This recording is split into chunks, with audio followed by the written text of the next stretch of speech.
You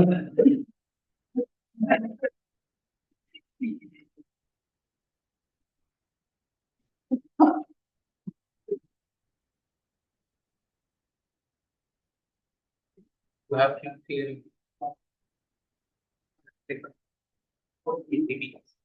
You are going to drop that.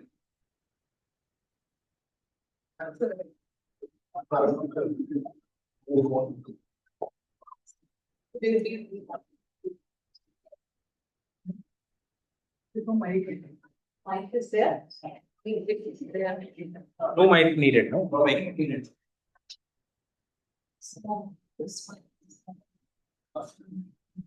Oh, okay. Oh.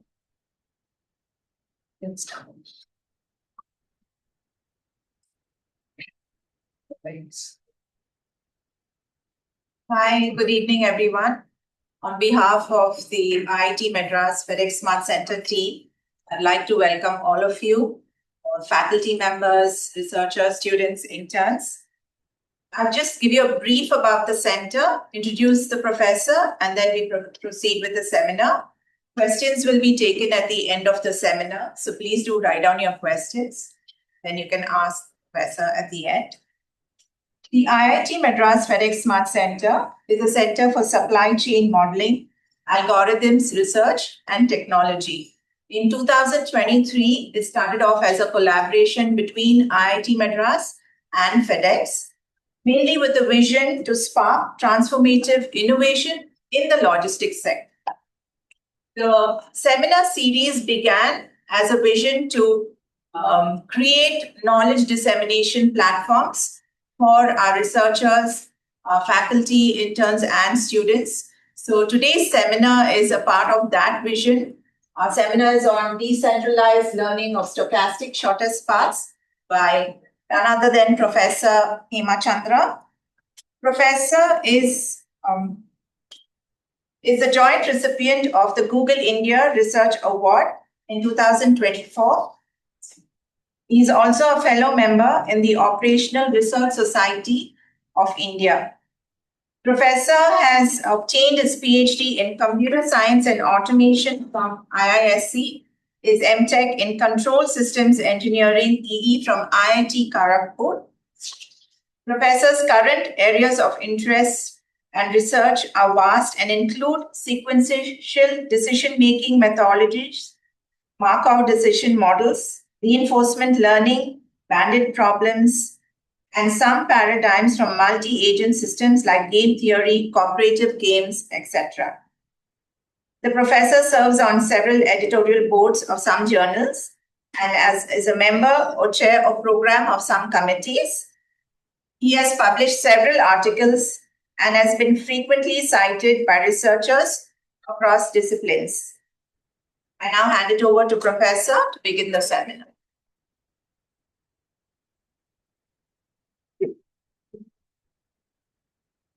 You can come here.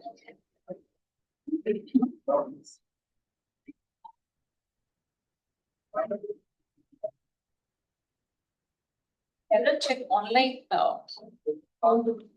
They're audited for online. Huh?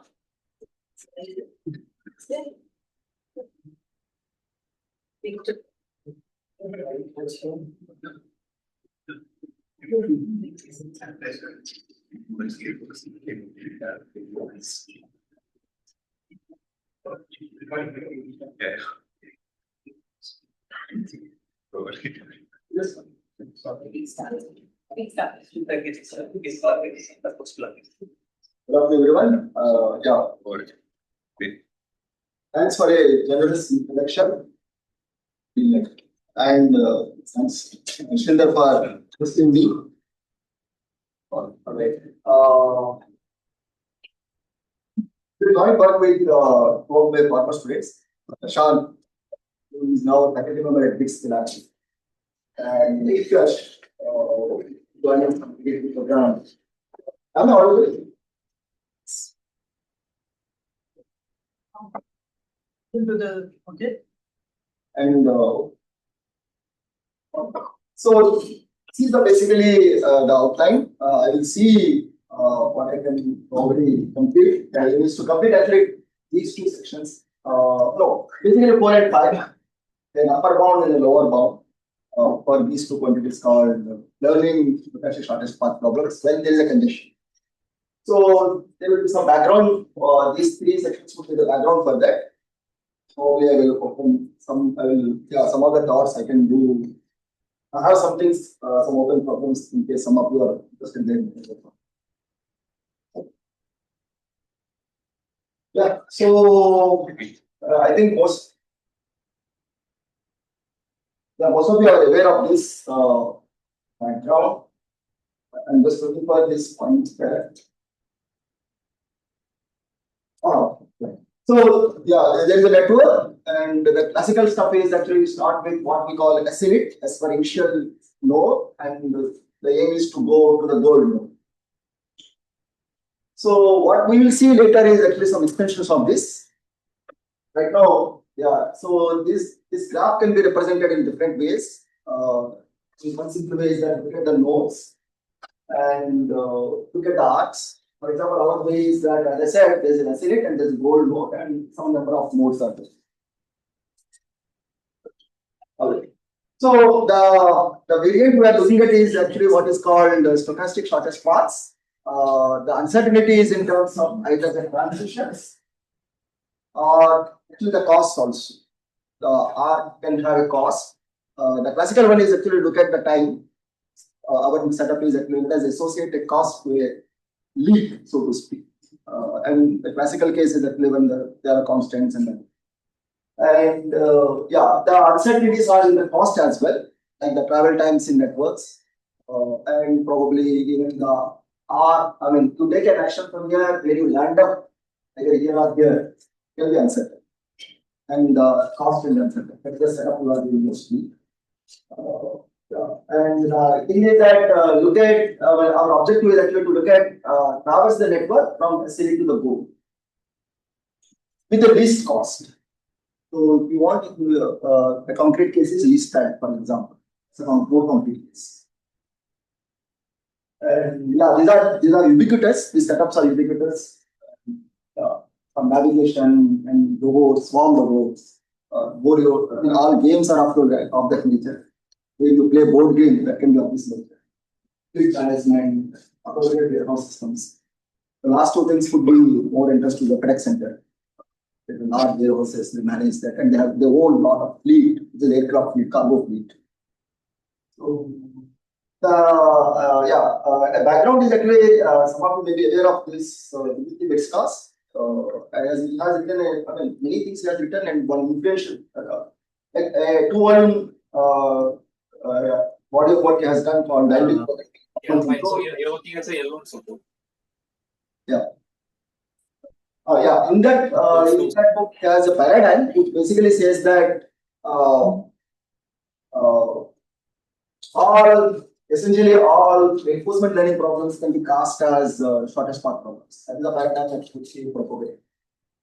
I will not get into that type of details, but so a summary actually is that these SSPs are very ubiquitous and they are good modeling vehicle because they can be tools to model a variety of problems. And the key approaches we will compare sort of related things is what is called Markov models. It's roughly 70-year-old model. It goes by the popular name called stochastic dynamic programming, and that itself has value iteration, cost iteration, linear programming approaches. There are some others I didn't write them. So the other paradigm is actually what I didn't write it. Yeah, explicitly the RL, one easy way to think about reinforcement learning is that it's a data-driven MD. The transition probabilities are known are given in the MDP and the costs are known and given in the MDP. Only the values are available in RL. In that sense, it's a data-driven. So there is So interesting thing what we observed here is that in the shortest path problems, that is focus of this type of power work here, the MDP thing is very old, stabilized, 75-year-old, but the learning versions are actually fairly recent, about 5 years old. The learning versions. It is what's the peak activity around this time. Some of them I will refer to and we'll build on this activity. Linear blocks for linked evolution. So the first observation is that given a network, rarely a single agent traverses a network. Rarely a single agent. A bunch of agents will keep on traversing the network. Whereas this body of work, the foundational work is actually for single agent. This for single agent. And so imagine now that a fleet of vehicles are starting not necessary from single node but bunch of nodes, and they have to end with a goal node. One concrete example could be motivating example is this goal node can be the manufacturing plant, and these are different suppliers. They need to go to the same node using the same network. And the moment you say that multiple vehicles are using that, they have to work with the environment, a multi-agent environment, and the common objective is to minimize some of the costs there, some of the costs across the nodes, across the agents as well. The main thing is that each agent actions influence the path as well as the cost of other agents. So there will be interactions between. And a quick observation, I won't go into some detail. The observation is that these multi-agent models can't be reduced to a single agent model. Because they miss out on these interactions. That's the main comment. So it's not that we solve for single agent things and somehow patch them up, we get a multi-agent versions. Not possible. And we move fast. So when you have a multi-agent models, the classical ways of looking at it is that on one hand, people capture these interactions and they take it as sort of adversarial, and the paradigm there is an assumption. And if you are trying to say a data-driven thing has to be learned, one body of work would be learning the assumption. That is one way to think about it. Really, the multi-agent setups, adversarial in some sense, antagonistic. Sort of other extreme is anyway, you have individual agents, but you can talk about a fictitious single agent and then work with the single agent models are available. But what will happen there is actually is that these agents are actually independent entities, like a bit of different fleet owners could be there just supply the same factory. So they may not want to share their individual things with a single agent. That is one comment. Another comment is many of these, if you want to patch them, model them as a fictitious single agent, the scale of the problem will be humongous. Because the state spaces will be Cartesian products, the action spaces will be Cartesian products. You just can't handle that type of at that level space. And they have to share their individual costs and privacy issues will come. So that is one model. The next one can think about is somewhere in the middle. What are properly known as decentralized models. So they share some aspects from here and some aspects from here.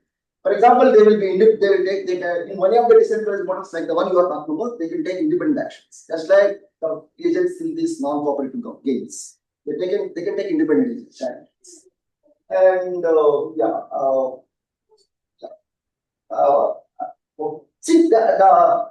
then the independent actions can be done, and the agents can act independently. That will allow them to share their private information. They need not disclose their private information.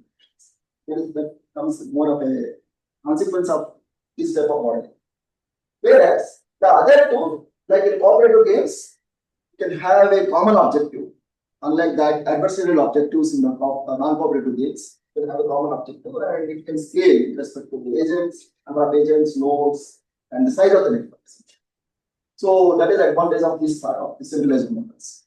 Right. These are two extremes, and in some sense, these decentralized models, in my view, actually somewhere in the middle of these two extremes. These are the setup will go downstreams. Right.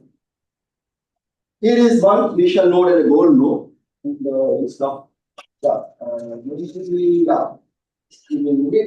So at a given point of time, this bunch of agents are starting from initial node and are going to the goal node. And at point of time, they will be in different nodes at different points. Different people will be there in different nodes. That is not the case with a single agent problem. It just will be there one single agent, and as a consequence, these color coding and everything will be different costs. You capture different costs. So this can be congestion type of ideas. Magenta and blue can be congestion based costs. So, yeah. So yes, feel free to just turn to me any point of time for clarifications. In the background and any point. Okay. So is this setup clear or any big questions? These are a framework in which we want to work. So the setup is actually that all these agents, which I think I have shown in the previous thing.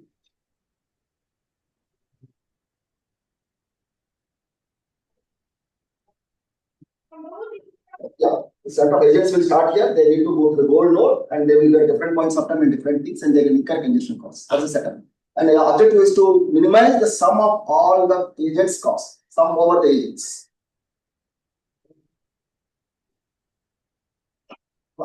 So let us use this scaling as the nodes, as well as the initial node, as well as the goal node.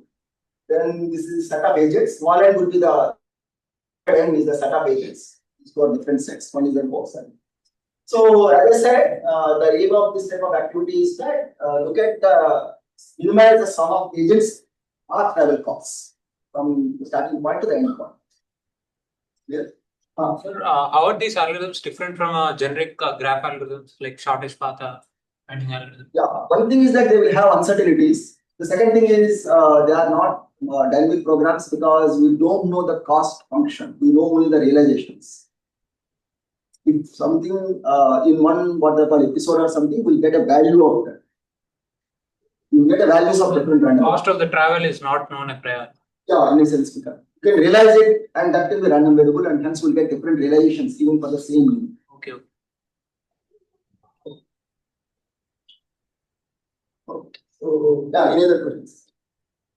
So in that, what our setup would be, the cost has two components. There is a congestion one that I mentioned there, and we will allow for what we call as agent's private efficiency, like the fuel efficiency of the vehicle, which can be its private vehicle because it owns its technology.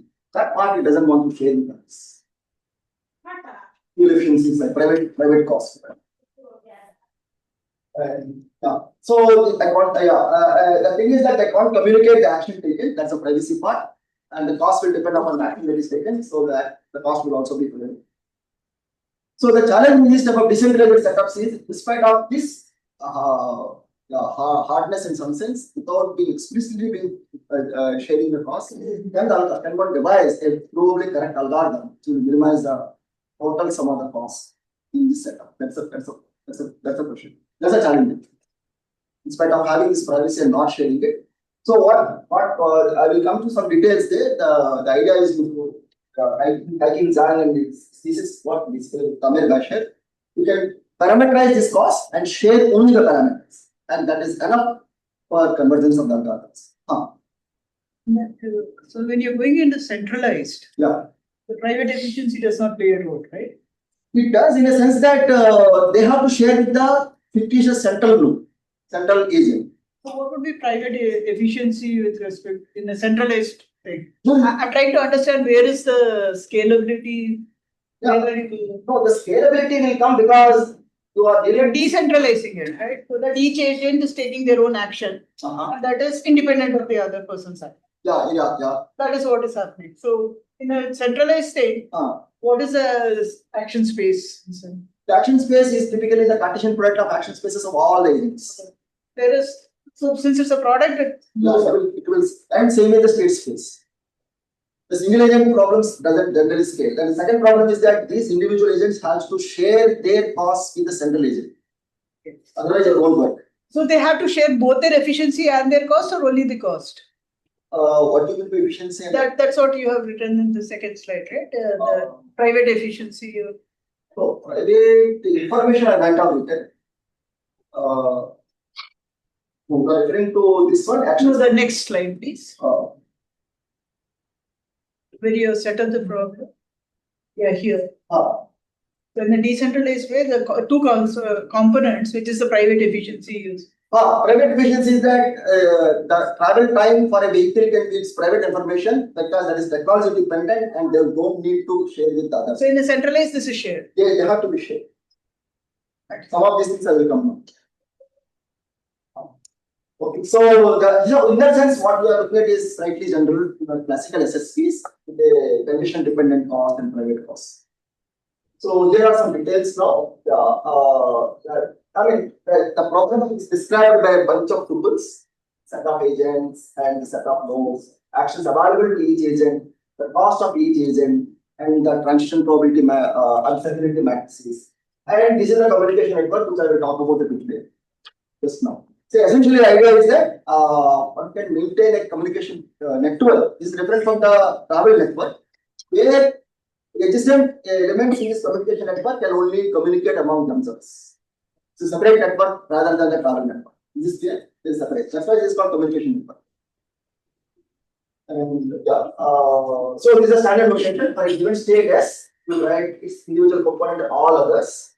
This is borrowed from the non-cooperative type of notations. And there is a thing called global action. It's the condition product of action spaces of all the individual actions. Individual actions of the all the agents individually. And typical agents would be described by this. And these are communication networks that I mentioned there. Only parameterized costs, not the actual costs, will be now shared. So these parameterizations will help them to preserve their privacies. So here is some detail.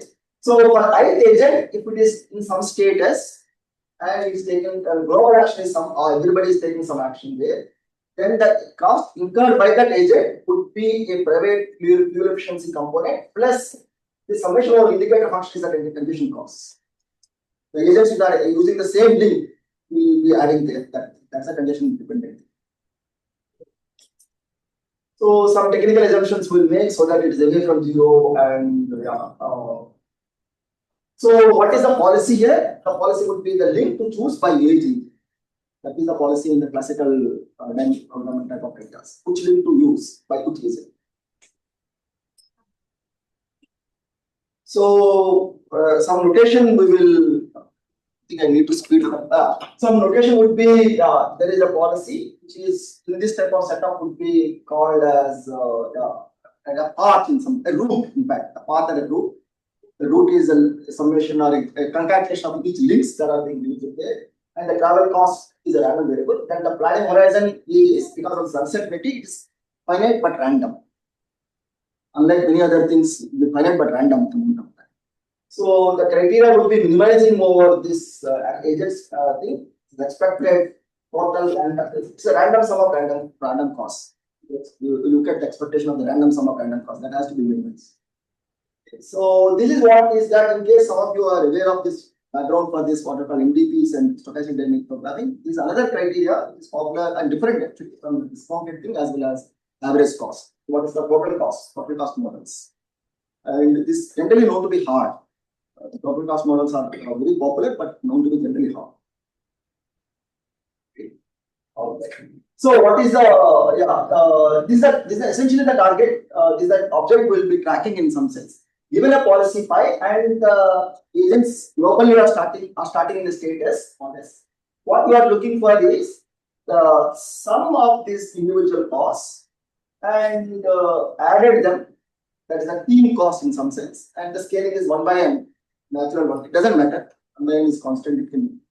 And this is the cost incurred at time small t, and sum over all time epochs over the horizon, and take the limit as the t goes to infinity. Because technically, as we said, this is actually this is a random time. We are now allowing the random time to take any value. They take it to. Is this clear? This is what is the object. This is what is called value of a policy used by the entire set of agents. This policy is fine. So across phi, this quantity has to be minimized. That's the main point. So this modus is essentially you are conditioning on what the initial state is. That's the notation. So time is random. It has a distributional assumption. This in this type of learning thing, you don't need it. So that's why you're allowing time to take any value. Yeah.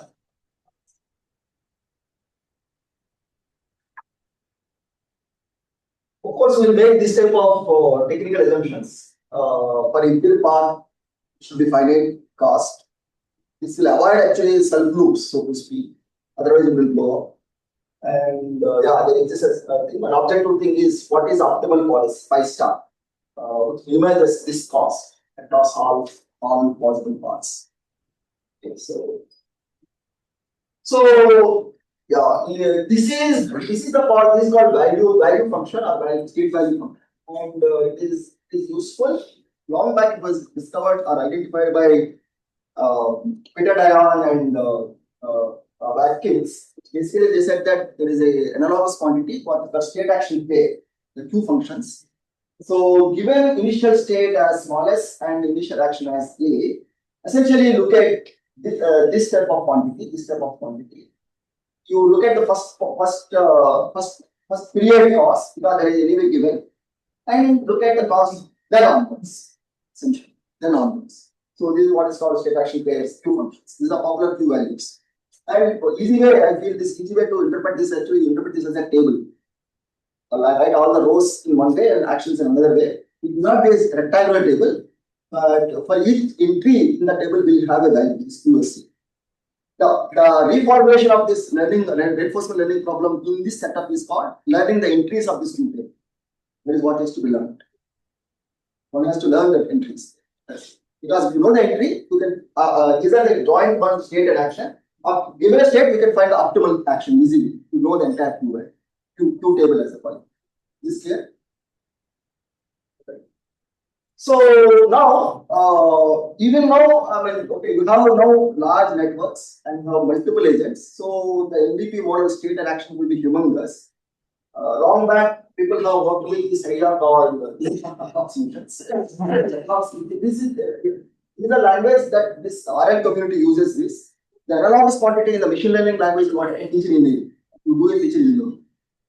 So if you do this, the dimension of these features would be very less. So the algorithm will become scalable. That is the idea. So we will do two linear function approximations. One for this unknown state action pair joint.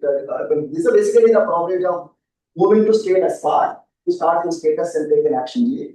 So this is essentially capturing the uncertainty in the dynamics. So look at it. You look at a linear function approximation of these probabilities. So the thing theta star corresponds to the 5-star policy. So that is to be learned. You know these features essentially in this language, but that is not has to be learned. So this is on this P side, and we'll do a similar thing for the cost function as well. So the parameters here are thetas and the parameters here are W's. So this is also linear. This is a dot product. So these features, this part, this phi and the psi have to be engineered using the domain knowledge. That's the main challenge in this practice. You break in the domain knowledge and identify good features for it. Then that should work. That's a consensus in this community. Yeah, these are the feature sets, and for example, we define as per the network, the number of agents. So you bake in your domain knowledge in terms of via the feature unit. This W comes to picture when you are using the decentralized thing, because this W is what the agents will share among themselves, across themselves. So this dot product won't be shared, but only the weights of the dot product will be shared. So they can preserve their original costs. Okay, so because of this is a linear function approximation to the C, we call them as C tildes. This is a linear function approximation for it's not exact cost. So how can we determine this identify this good linear function approximations? So this piece of work is due to Rankin Jan. Basically look at the squared error in squared sense. So this is the original fellow and this is the approximation to it, the squared error in that, and find the best approximation, squared error approximation. That's what it is essentially saying.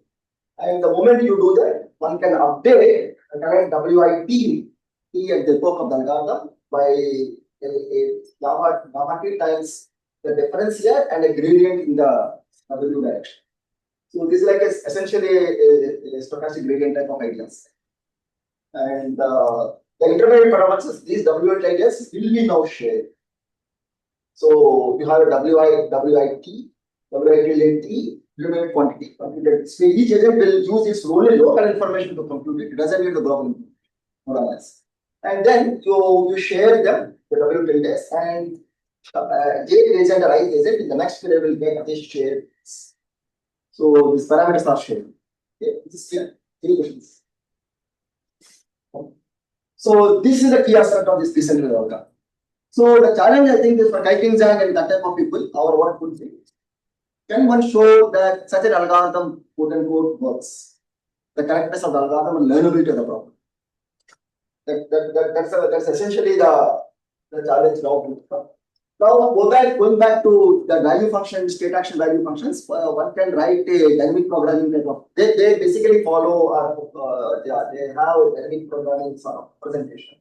So they hold that. The moment you learn the Q values, by taking the optimal action, you know the V stars, for example. And optimal actions will give you the optimal policy as agent wise. Interesting. Yeah, this is a paper I'm talking about it. Where they show that this actually, yeah, they call it fully decentralized network type algorithms for the network agents. So one can show that this WIT base, that vector, will converge almost fully to the W stars, the optimal weights.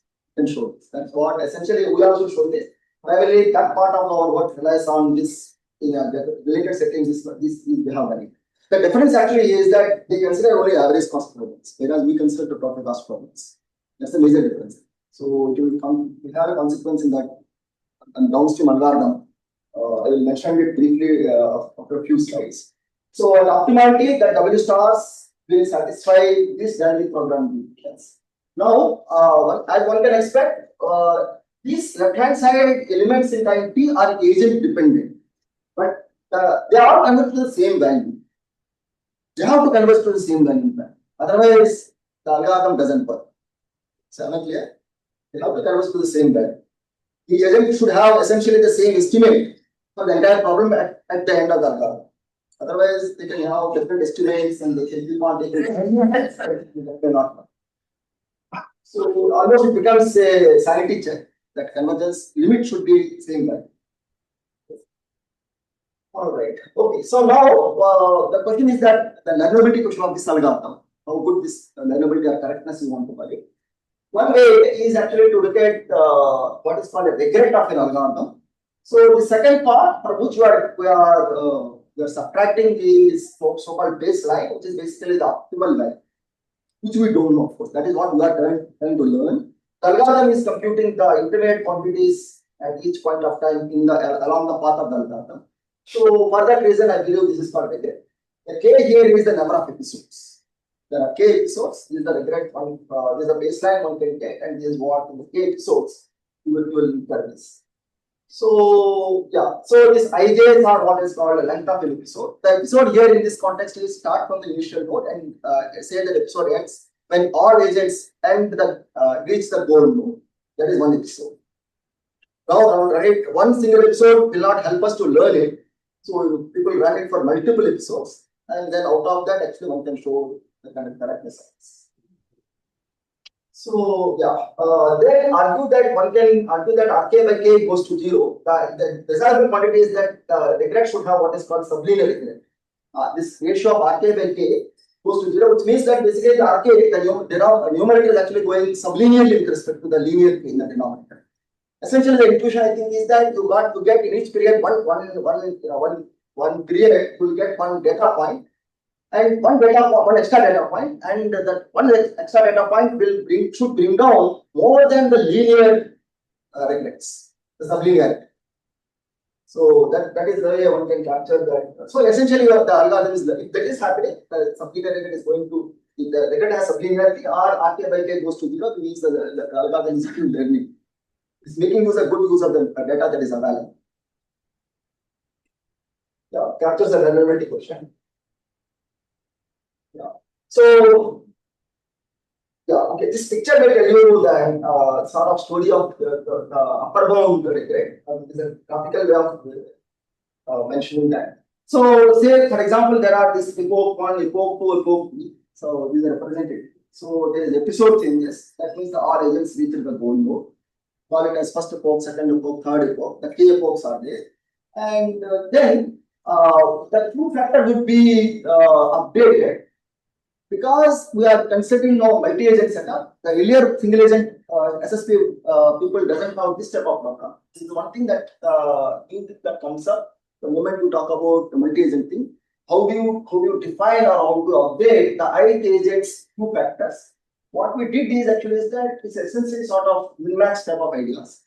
What it captures is that the algorithm assumes technically that other agents are sort of adversarially acting, and hence in spite of that I will update my things. So it is just doing a basically worst case type of analysis. Yeah, I will in spite of doing an adversarial type of thing, our algorithm will converge. We'll have some linear regret.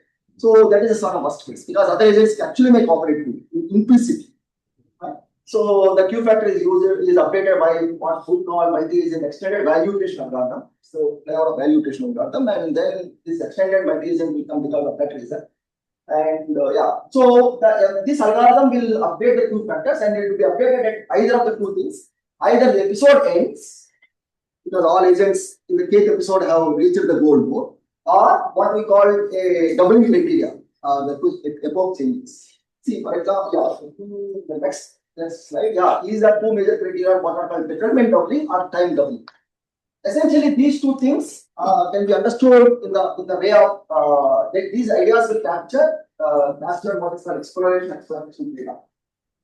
Because the determinant doubling will mean that the one intermediate quantity, I don't have time to go into this, so I skipped that. The determinant will be that quantity is actually doubled. The updates are getting very slow, and this is also called lazy policy update. So the action will be taken by a good optimistic estimator. That is one way. Otherwise, it may be very slow. It may take a lot of time for the determinant to really double it. Then you do a time doubling and ensure that you just update it. These are the two ways of capturing the exploitation. Because a good determinant doubling will mean that I am using a good policy or exploiting what it is. Otherwise, I am exploring the entire. That's the basic idea between these things. Okay.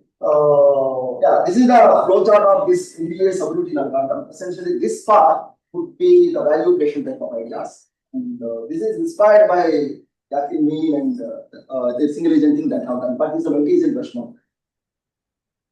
So the regret bound, which I think is part of the thesis of Prashant's with me, which appeared a couple of years back in IISc, is that the previous algorithm will have a sublinear. That is the major result, and the correctness of the algorithm. Other it addresses that we are able to show that RK will have a sublinear regret. So in that sense, it is the learnability question is addressing this. So look at that now. This is sublinearity here, the K here, as well as a log K terms here. So in that sense, it is sublinear. So of course, in the standard way, we hide many constants. The front constants will hide them. And the quantity called B, that is called the diameter of the instance of the problem. It is an upper bound and optimal value. That is as far as the number of episodes or the interactions between the agents is concerned, is sublinear as to be expected. What we can observe now is actually that now one of the main questions I used to be interested in this type of work is a multi-agent setup. So one should be looking at how they scale with number of agents there. Right now, the way you have done it, scales is actually linear in some sense. There is a written here, a log n here, but there is n term here. Sort of scales linear. With respect to agents, I believe this activity can be done better. I believe networks should have some linear with respect to n aspect, apart from the sublinear with respect to the episodes.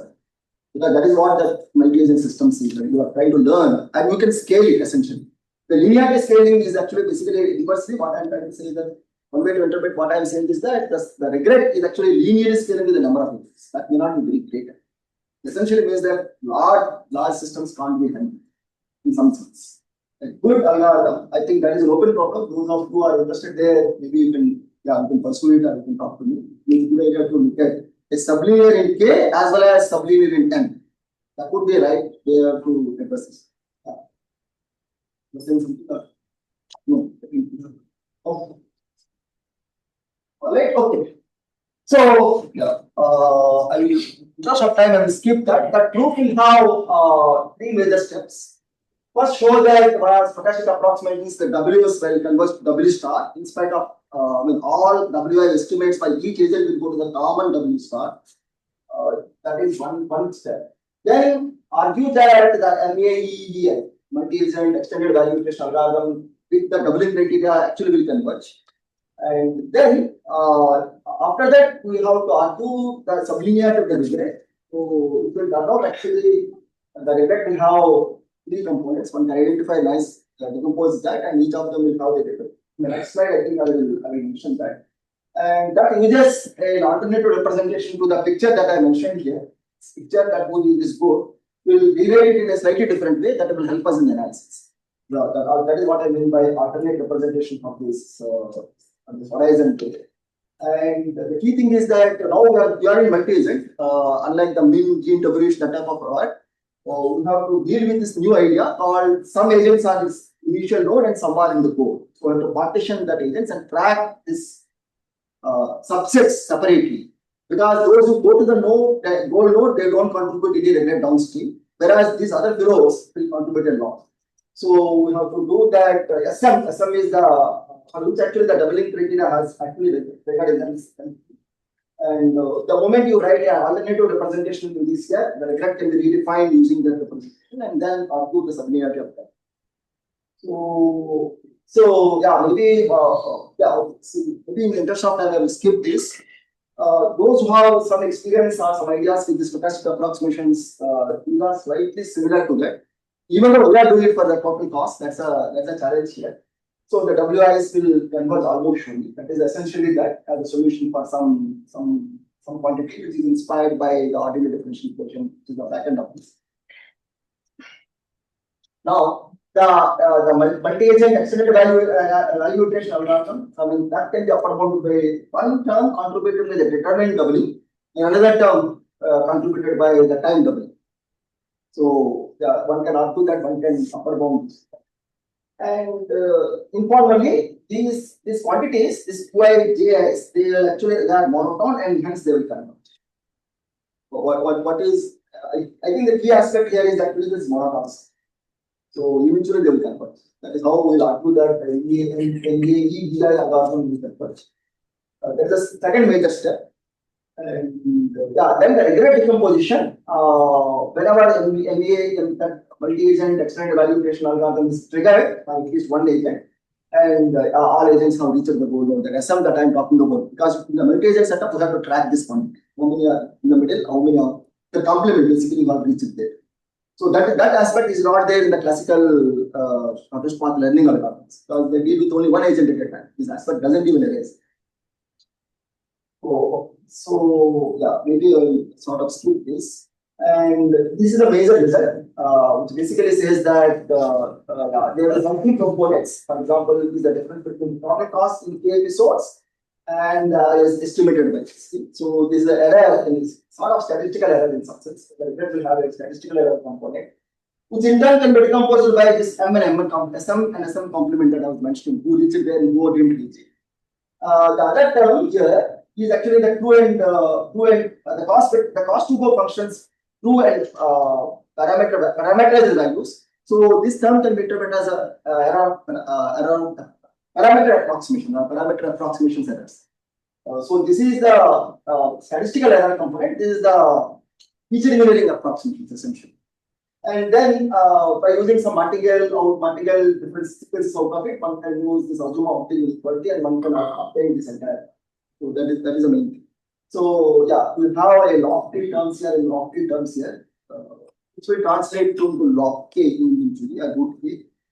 And yeah, okay. See, now I will just illustrate a couple of, one particular computational thing. Okay, there is only two nodes, SNH and SG, G there, and SNH is enormous, just a two-node network, but what even earlier people, Daniel Via and they observed that is actually it's very hard to learn. This is a very simple network, but hard to learn instance in some sense. Because essentially because of these complexities, how many go there and how many paths are there, the scale of the example is actually very large, so to speak, in spite of two nodes, being two nodes. So these are the actions one can take. One will mean that I'm going to the next, otherwise -1 will mean I'm staying put there. And yeah, this is the hardest because the number of states is actually too common. There is a number of agents. Exponentially grows in the number of agents, and the number of actions grows further and into the size of the function approximation that you are using. And it's essentially captures the worst case performance because it will hit the lower bounds. And it will turn out actually this record. So we borrowed it from that community where they are working with single node, a single agent. And here are the small implementations for the 2 agents and 3 agents. This is in root K. You can see that actually, the 3 node one, sort of pink one is the 3 node one, and the green one is the 2 node. Sharp sublinear regulated convergence. So, yeah. Okay. So, this is a summary of this first part of my talk, which basically gives you a sublinear upper bound. And generalizes the classical stochastic shortest path problem with condition dependent costs, and using the doubling criteria, multi-value, multi-impression of the second value equations, and partitioning the agent set, you can have a fully decentralized model for multi-agent total cost problems. So that is the first part of that. Any questions? I didn't understand the learning amongst the agent. There are n, right? And they are simultaneously in the network. They are simultaneously in the network somewhere. Yeah, correct. So are they, since there is no communication because they hold their private information. Yeah. So what kind of game are they? No, that is the main thing. There is no game here, frankly. So if you go into that very initial, it is really decentralized. Correct. Exactly. So there is no learning among. No, they will learn because they have to learn this WIs. Intermediately, they will learn WI tilde, and this is a linear function approximation of the cost that is minimized here in the quadratic sense, in the quadratic error sense, and this intermediate WI tildes will be exchanged. This IJI is one if in the communication network agent I is communicated with agent J. Okay. And that is exchanging the WI tilde. That will give them the other one. And basically, the other way of writing that is agent will collect according to the communication network from their own neighbors, all communication network neighbors, and update this. So that is where the interactions among agents is actually implicitly captured. So showing that the WIs will converge will mean that the algorithm is actually learning.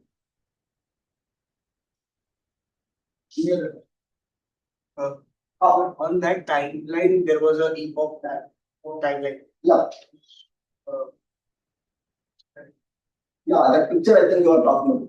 Yes. No. I think comes side. The proof, yes. I think you are referring to this picture. Yes, sir. So here, like learning is happening after every epoch, or after that third epoch is finished. They have all the agents have reached their goal, and once they come back after that, the learning. No. These people, these agents will communicate again. Epoch, the learning is happening. Yeah. That's how the W's are exchanged, for example. But if they are decentralized, how the information is being. So we have the model is that agents. See, there is a communication network where this I is a efficiency matrix of the communication network. Ith agent will communicate this quantity J agent will communicate to I the W tilde if this indicator function is 1. If the communication network is connected in the communication network. If you get the same communication network, then they will be able to. Yeah. You can say that. Yeah. So this communication network is a communication tool to communicate this W tilde and non-conference. Different from the what is called network. Yeah. So every agent has a choice whether they want to reveal this or not. Yeah, in a sense, that is a good question. What is differently is this communication network among agents should be connected. Okay, so there There could can't be subgroups which can't be communicating. They can't be in a different information Yeah. science. that has to be the same. Yeah. The full, yeah, I mean, Yes, extreme right. example is that everybody will communicate to everybody. That's a simple thing. That's extreme case. But on the other hand, we can't have It can be isolated substance. disconnected. Yeah, we can't have isolated substance. Yeah. There are some, I think, some papers will not require this type of minimal requirement or something, and okay, any other question?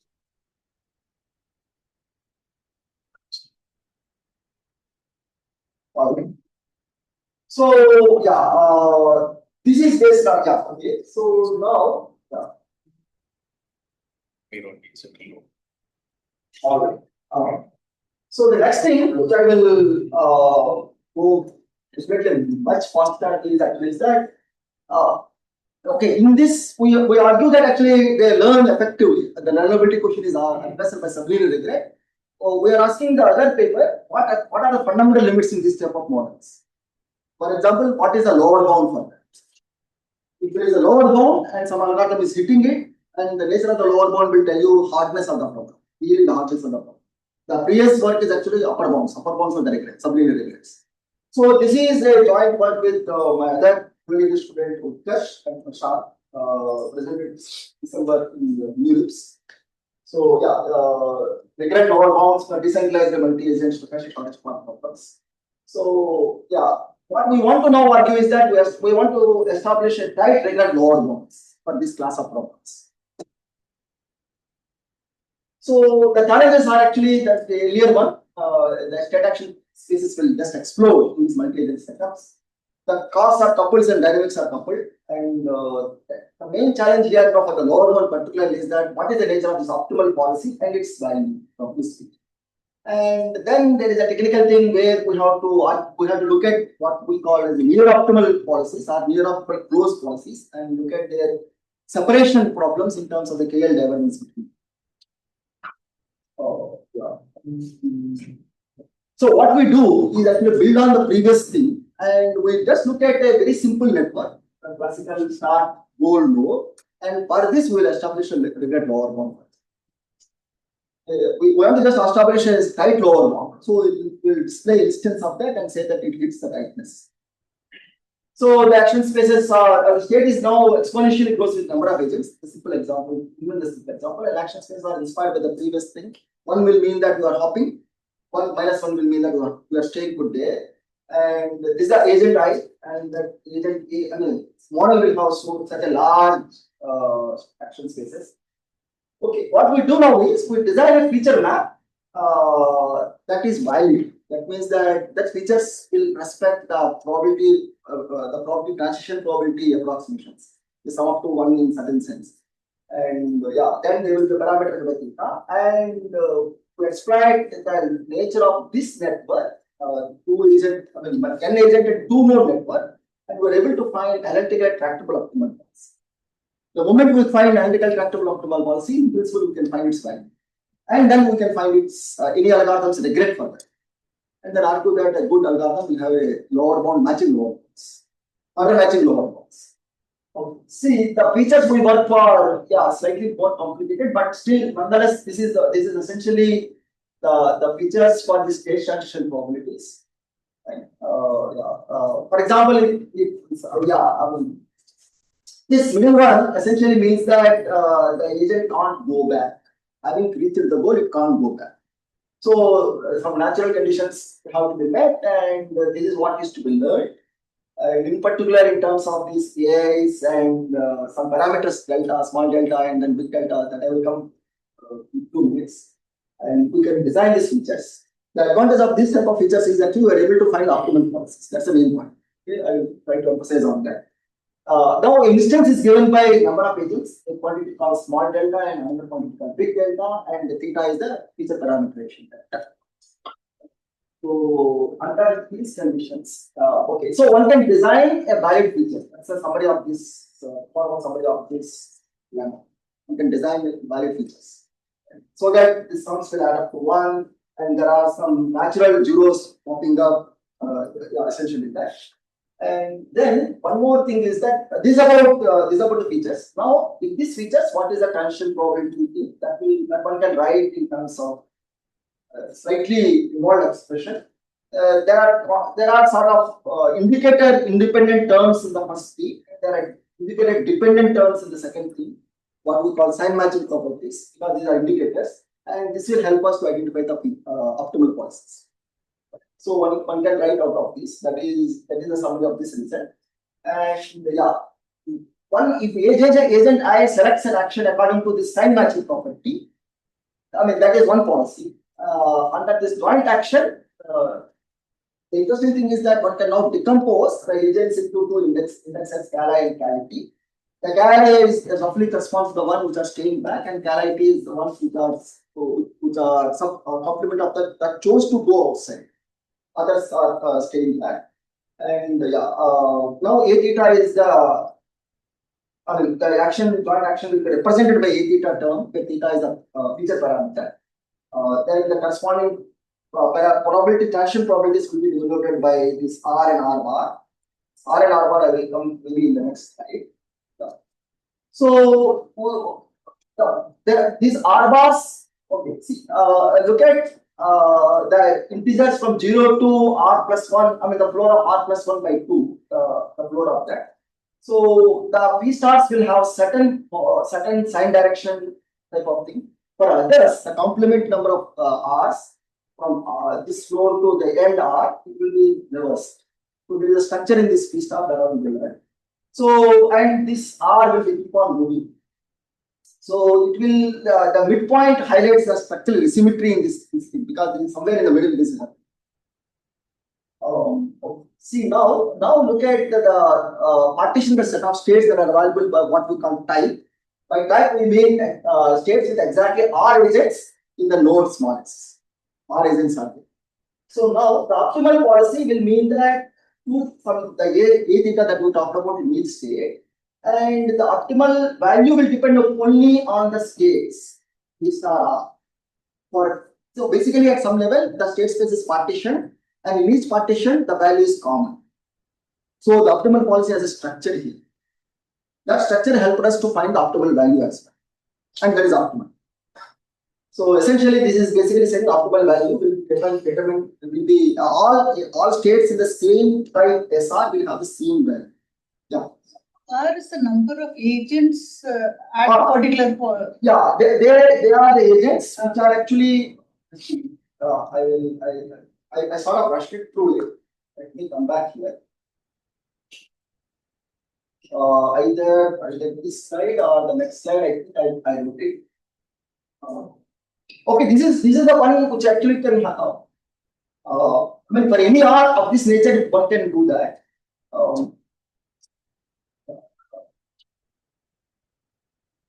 So the SR is a set of states where exactly R agents are in the initial nodes. The R is the number of agents which are staying there. So in that sense, the state space will be partition. Overall number of agents, some have left, and these are yeah, exactly. Other complement is left. The complement N minus R have. I want to know what is the role of the small delta. Well, that will become because the small delta is high probability bound. So our regret of lower bounds will hold with 1 minus delta small delta probability. So is this clear? This is a structural result that is available. That is, we were able to do it because of this so-called smallness of the problem. There are only n agents are there, but there are only 2 states, so we can track it a bit more carefully and then obtain this. So, and of course, V stars will be monotonic in this sense. Will be monotonic. The agents are going there, the values actually will increase. So these are lower bound. So I might now, because you mentioned about Roman, I didn't write it here. For any instance of a problem, okay,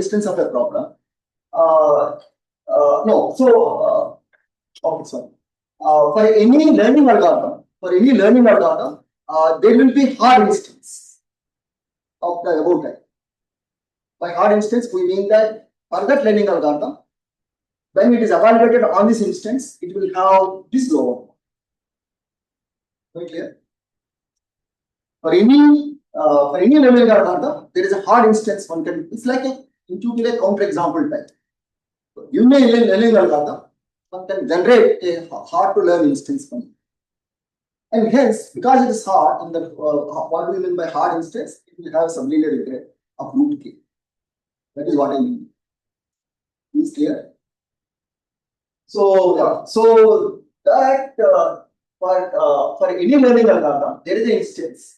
And on that instance, if you run that learning algorithm so many episodes, then the regret of them will be lower bounded with this quantity. That is what I mean by lower bound. Okay. Now, this regret is root k in terms of the number of episodes, and this is the previous work's upper bound is root sublinear. So this root k will sublinear this lower bound is actually order matching for the upper bound. That is first observation. And of course, when the number of agents are 1, this recovers the known result which is available in the library. And there is single agent, there is a body of work which talks about single agent, where we now consider multi-agents and congestions and many other stuff and decentralized communication. When there is only one agent, that agent is learning it. There is no need to communicate anything there. So now I will try. Sorry, already overshot. I will just take a couple of minutes. One, I think I will make 2 comments and then close there. One may feel that actually there is a 2 power n plus 1 term in the denominator, and it may feel that actually this lower bound is actually going to 0 as this number of agents are actually good, which is actually correct. But the point is, there is a, remember that we are talking about all this thing is for a given instance, the instance in this sense, right? I mean, there is a number of agents, small delta, big delta, and theta parameter, and automatically the moment you put some delta, the other big delta will be automatically upper bounded by that. And that will ensure that the lower bound actually will not, 2 power n will not really hit you. So there is a subclass of instances for which this holds, and that subclass doesn't go to 0 in that case. Now, why the other question I think maybe interesting question is that why is this lower bound is hitting the upper bound? Why is that so hard? What we sort of our understanding is this. There are many in the other language. There are many suboptimal policies, numerous in fact. Numerous suboptimal policies are there. Optimal is there, but there are many suboptimal policies are there. And any learning algorithm, real work to get sublinear regrets is actually to disambiguate these suboptimal policies from the optimal policy. That will yield a lot of data or learning episodes. You need to disambiguate them to separate them out in terms of regrets. So I think that is the reason why this is hitting the lower bound there. I hope I clarified some intuition. This comes out of the analysis. What we observed is actually there are numerous suboptimal policies, and learning algorithm to find this optimal policy has to separate them, the suboptimal below to the optimal below. And that takes a lot of data, root k data, essentially. That's why this is hitting the upper bounds there. And they become as the n increases, the disambiguation becomes very hard. So I'll just take 1 minute and one can probably talk about more other algorithms. Maybe do another feature design, including probably neural net based non-linear feature design and ask for and we parameterize only the cost and fraction probabilities. We didn't parameterize you can do a cost based parameters. And one can probably go into our links have costs, but there is no capacity constraints there. So maybe a more harder problem is to have the link capacity are there, and in their presence one can learn or try to learn this type of stuff. And the more general one is a multi-commodity setups. We are considered implicitly no link capacities and single commodity is flowing in some sense. Multi-commodity versions will be much harder. So there are some references, and thanks for patiently listening. Thank you. I overshot a couple of minutes, but anyway, thanks. Open for questions.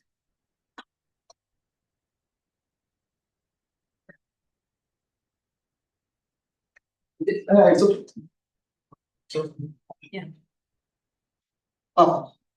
So let's say we have two agents which are working on two different related decisions or two related actions for a given network. And if we just have a shared common reward function between the two agents, would that be sufficient to achieve good enough performance for a particular reinforcement learning model?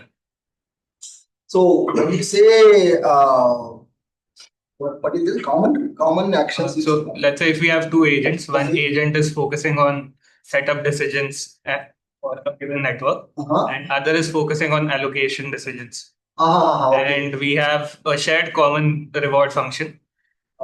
Without having any communication between the two agents, can we still achieve a good enough performance or learn good enough optimal policies for a given network? Let me understand your question. Are you now talking about two different criteria then? Yeah, two different criteria. Yeah, two different criteria. Yeah. Not a shortest path. Any particular network A of general network, not a shortest path. Is it understanding right?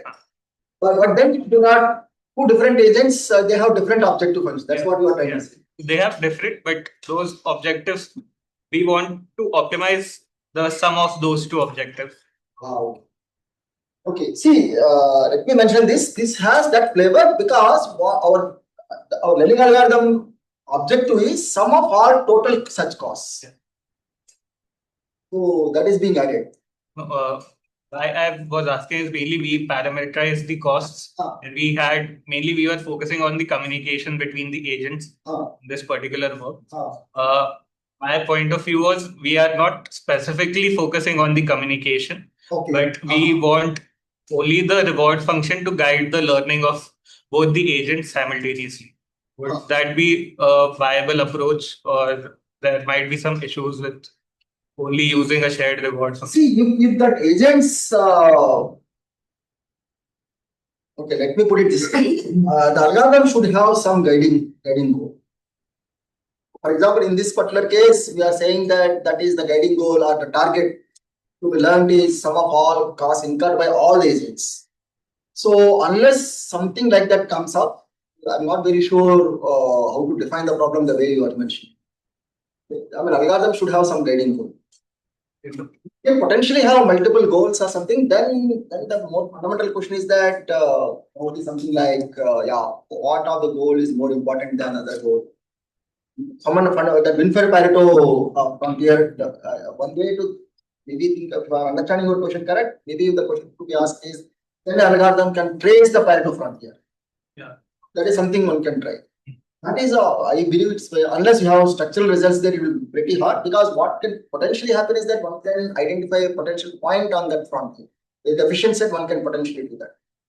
So, yeah, if I am understanding correctly, if you are having different objective functions, this is the additive across objective functions, and that naturally arises in this type of examples that I mentioned there. A bunch of suppliers are supplying quantity to a single firm, and they are independent agents. So, in some sense, they can't cooperate in some sense. But by this type of approach, you are aligning their goals such that collectively the cost, the supplier cost, transport cost is minimized.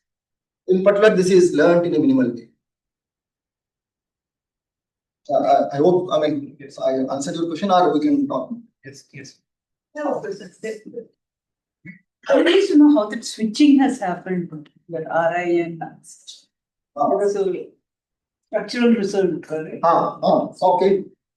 Okay, so this the inequality that you are talking about. Yeah. Essentially, This is for every R. Just this is for every R n-1. That is, R can take any value up to n-1 is n is the total number of exactly. What is? Can you just spend some time in telling? No, what I am trying to say is that, see, these agents, let it be some fixed number of agents, right, and then from this I mean, this number from this number of agents. See, when they say this number of agents, actually there is subtlety here. Who are these number? Who are the elements in this set? I mean, I'm just saying that R are there. I'm not saying ABC or EDF or something like that. But still, if that number is good enough, then if this from R they are going to R dash in this way, then I mean, it's not actually exactly there's a relation between the probabilities that is there, but multiplied by this combinatorial factors. So they will be ordered in this way, and if this R dash is in the second half, so to speak, from R plus 1 to 2 to R, they will be in the reverse order. These are transition process. Yeah. I mean, optimal in some sense, that stars. So this is basically saying that at some level, if some agents are there in some point of time, and I mean, how many should leave in some sense, or how many should stay? So that is different. To fix how many to leave, then if the R dash is corresponding to less than half of you in some sense, it is saying that less than half of you, it will be ordered in this sense, but more than half of you should leave, then it will be ordered in the other direction. That is what it is trying to say.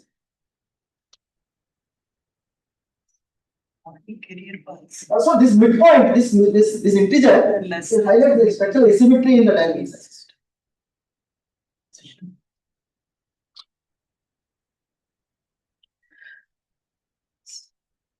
Question.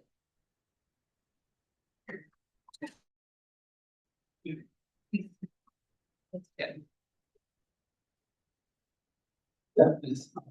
Thank you, Professor.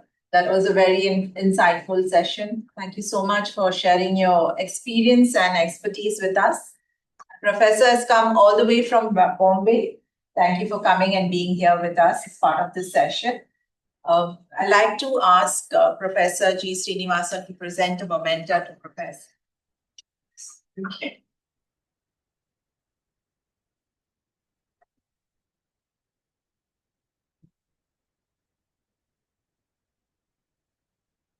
Okay, let's see there. Yeah.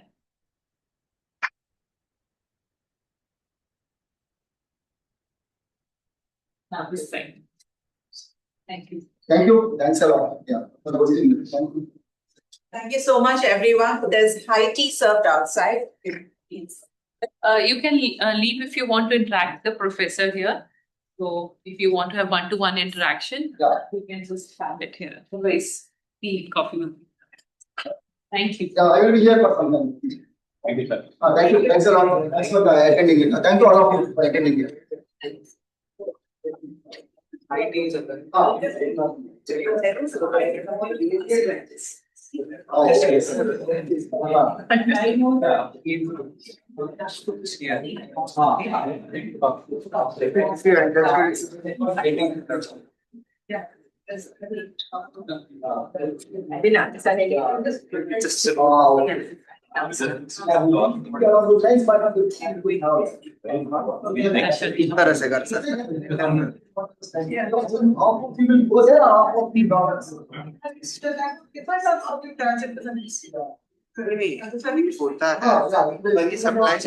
Mostly now, not exactly we game theory, but decision making करना है. Let's say तेरे पास कुछ number of कोई जगह पे लेके जाना है.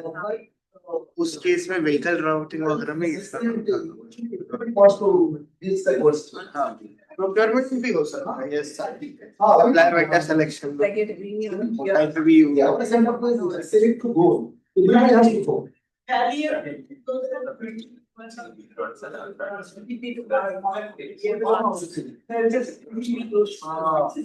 didn't know that. It was so technical. I understood.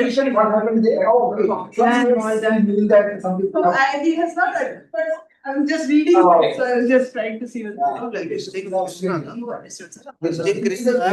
Quite a lot of time. Many things. No, I'm not in DOMS. I work in the Santi Swarup, sir. Reading Saturn. Santi Swarup, sir. I work in this project. कौन सा project है FedEx logistics system EV. इसमें करता है बढ़िया बढ़िया बढ़िया तू सेंटर पे यू नेवर कम पहले सेंटर पे never come Come here first. अच्छा पहले आ रहा है okay okay sir UP The first thing is that one should do try to do. आप भी रहते हो FedEx में terms master Yeah, some posters that use the language. वो मेरा अलग प्रोग्राम भी है I mean, some ideas. yes data science नहीं So a good poster will take time, but seriously some good poster and that will give you some language and you can understand some papers and then that will also help you to feel some confidence. And so expecting errors for research you have a fixed amount of time. So I just wanted to explore like another research area. Cyril he was worried like Usman can definitely some seminars. That may help you. I be halfway Person is giving you some Yes, be with him. nice understanding of Take him back body to of- Ashil, the ma'am's office, no? advantage of You can have somebody has to be with him to have tea with him. Understand all that You stuff. like to do. The person has spent a lot of time. nice you're making me escape Understood it and of course. Oh, I think he has. It's like completed, but anyway, some summary is nicely given. For this particular thing, you have any simulations or something that you have to learn? Sindhar ma'am is already here No, the simulation in a sense that those are the computations, I think in the first half for the upper bound, we have completed that, Prashant has completed that. So these are when there are 3 agents, that's how the regret falls. It takes slightly more amount of time, so to speak. When there are 2 agents, it is more faster. Essentially, the regret goes to 0. This is a good K episodes and this is a very small number. Right? So regret by K will go to 0. Essentially, it is saying that it seems that for a 3 element thing, it is taking slightly longer time. Whereas the 3-1 will hit the 0 very fast. 2 is a So these are actual computations. Alright.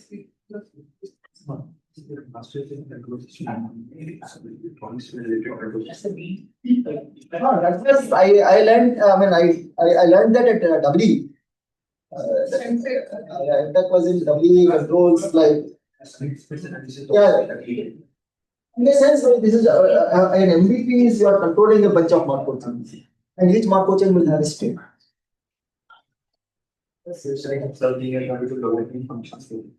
Sublinear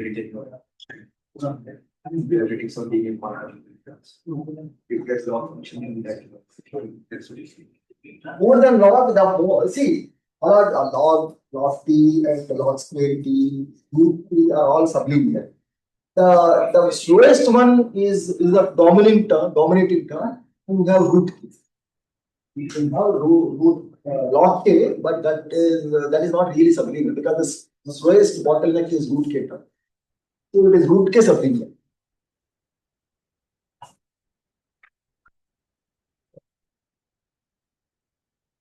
So what is your background? I mean, what do you do here? Invested in operation.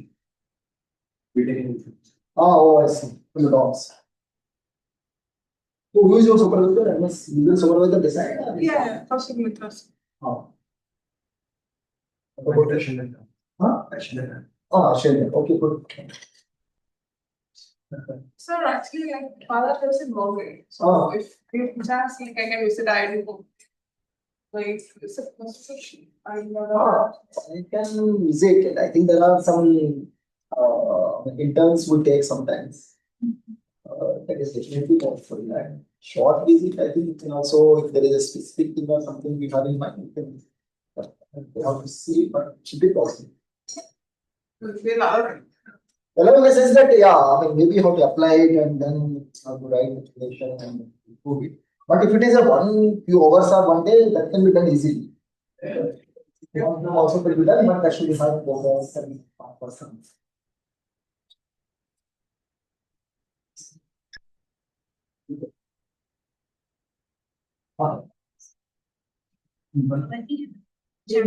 Department of Technology. Transform intelligence. So we got the project. Yeah, very recently it was because especially what the project. Because it was like start and how to start. But what is the objective of your? The thing is like this is our current approach. Like according to the documentation that we want to create a software environment which makes decision and we need some software environment. So the FedEx people are expecting a complete software based approach. Decision for who? For the vehicles, electric vehicles. I see. When to charge? Yes, when to charge and because of the traffic, how they should obey each agent, how it should be obeyed based on the condition that they face. So mostly this project is going to be a decentralized approach that we are going to follow. I know. Actually, I'm going through the papers and before sharing the papers, so I will be getting a lot of clarity. Yeah, good.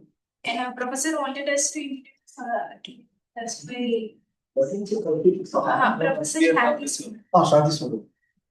Ready, man? Someday.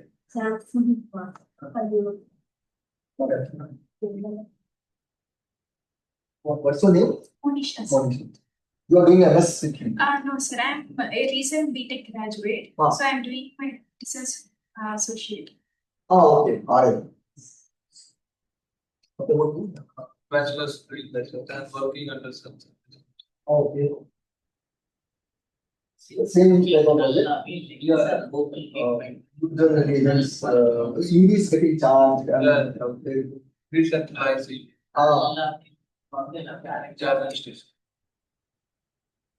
So the policy is which agent should use which EV charger and how long. The charging station and getting to each other. And we bring the central server where EV to EV communication is possible. And like we have a keep charging station will make a keep which EV is priority. What do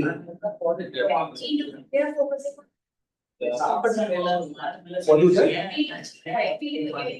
Oh, vehicle to EV. But what is the example of why vehicle to EV? Why is that? Actually, basically we are working on B2G and G2G. Like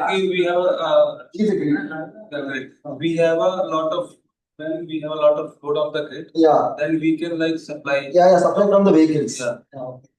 There is a project going on with IIT Bombay called grid. What is vehicle to grid? Energy science people are doing that. That was the. But now, like if like we sales the fuels and so like that we are thinking if EV is not near to the charging station and if EV is near to another EV and that EV is like okay, can it be transferred? Able to transfer, then they can transfer so on that. But I mean, may not be practical, but they can transfer it by selling the battery. Yeah, also. If there are multiple batteries in the vehicle, yeah, they can possibly do that. Not that practical, but there is one way to do it.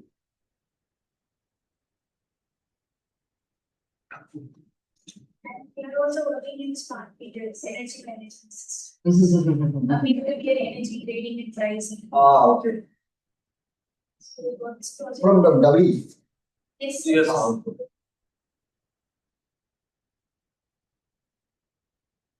Good.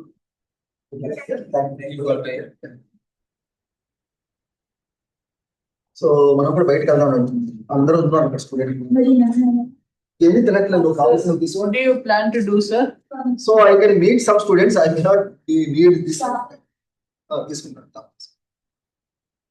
You want to wait for Professor Ashindar? Yeah, I will definitely wait. That's fine. And I will meet some students if they want. I can come outside. I am coming. Some students are talking to me. Okay. So let her come and And Vetri will be here after you finish the interaction. You can be seated in Professor Ashindar's room. Okay. Now she will come around 5:15 after the meeting. Yeah, she said. And then she can. Sir will interact with some students outside also. He can let them do the interaction, and then afterwards you take them to the room, and madam will come at 5:15 or so. Yeah. Then they can all meet again. Yeah. And sir, what is your plans for tomorrow and the after? Yeah, I need some small suggestions from you. Definitely, we want to go to Mahabalipuram. Okay. Can it be done in 1 day or half day, or what is the general idea? Mahabalipuram is how many kilometers from here? 70 to 80, somewhere around there. 70. Yes, ma'am. 1.5 to 2 hours. You can have the car at your disposal and get the person whom you are talking to. You find out who is the driver and tell them. I have spoken to the travel service. They will send you a car. Now, evening you will get dropped in your hotel. Night you don't have any plans. No. Night. The next day morning, what time you want the car? If you tell the driver, Okay. they will come in the morning and you can use the car the full day wherever you want. Okay, good. And you can get dropped in the hotel or whatever time. Yeah.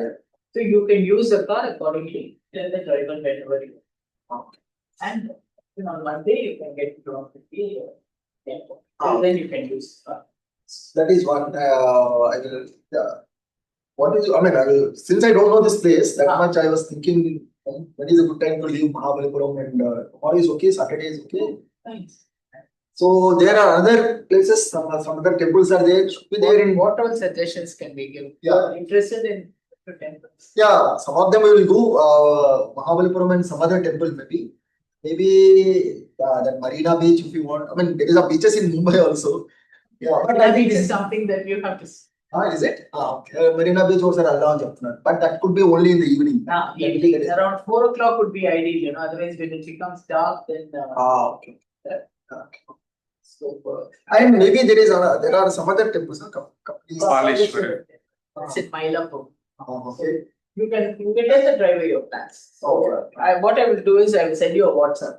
The places that. Yeah. That will be useful. I will just discuss with some other. Yeah, please. Let you know. Because it's better for me just go by local knowledge.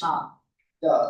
I will know what is good, what is not great, or at some level for us everything is okay. But Sure, that's why I changed my plan. Monday is a holiday. Correct. Then I thought that definitely Mahabalipuram we can go and come back, and then maybe there are other zoos and something, that crocodile park. I think she is not interested in them. Correct. I think temples and Mahabalipuram would be a good. రేపు ఎల్లుండా మహాబలిపురం ఒకసారి 2-3 temples ఉన్నాయి. మన హోటల్లో ఉండి అక్కడ నుంచి పొద్దున్న అక్కడ వెళ్ళి వెనక్కి వచ్చాను. So you have 3 days, sir. You can. Yeah, 2.5. Because I want to leave by, that is what I booked for that hotel. We will try to leave before that. Our flight is at 2 or 3. So that is on Monday, right? That is on Monday. And then we'll have some kind of a plan. And I can meet some other students and some faculty members. Please arrange. If somebody is asking that, I can adjust some small parts. Sure, sir. Sure. Because having come all the way here, I want to do that also. Sure, sir. Sure. So now you can. I will talk to them. You will call them. Leave it, sir. Okay. No, it's okay. Leave it. Then the boys to take it. Yeah. We take it.